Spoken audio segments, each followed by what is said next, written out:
Hello বন্ধুরা। তো তোমরা সবাই জানো এটা কি শাক বলো তো? সবাই জানো না কি? আমি জানি না। তো এটা আসলে পাট শাক। তো শাকটা আসলে খুবই সুস্বাদু একটা শাক। তো আমি এটা আসলে নিচে দেখো বড় বড় পাতা, এই যে বড় বড় পাতা যেগুলা পাট শাক, এটা পাট শাক সবাই চিনো আশা করি। কার দেশে কি বলে আমি জানি না। তো এটা পাট শাক, এটা খাইতে খুবই সুস্বাদু। আমার তো খুব প্রিয় একটা শাক। তোমাদের কীরকম লাগে আমি জানি না, কার কীরকম। আমার পছন্দ তো সবার যে পছন্দ হইতে হইবে এমন কোনো কথা না, কিন্তু আমার ভালো লাগে। তো এই শাকটা দেখো আমি বড়টা নিছি, বড় পাতাটা আসলে নিচিকে তোমাদের সাথে শেয়ার করার জন্যই আমি ভিডিওটা বানাইতেছি। এই বড় পাতাটা নিছি আমি বড়া খাওয়ার জন্য।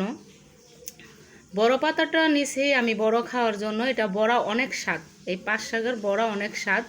তো এটা আসলে তোমরা বড়া বানাইয়া খাইয়া দেখো। এই শুধু আগাটা নিমু, এই যে এভাবে শুধু এতটুকুই নিমু। তো এতটুক আসলে এইভাবে আর কি আমি বড়া এখনও দেই নাই। দেখো বড়াটা আমি ভিডিও দিয়ে দেবো। এই যে এইভাবে পিঠালি দিয়ে আর কি এই বড়াটা এভাবে ভাইজা খাইয়া দেখো। অনেক সুস্বাদু একটা পাট শাকের বড়া, খুব টেস্ট।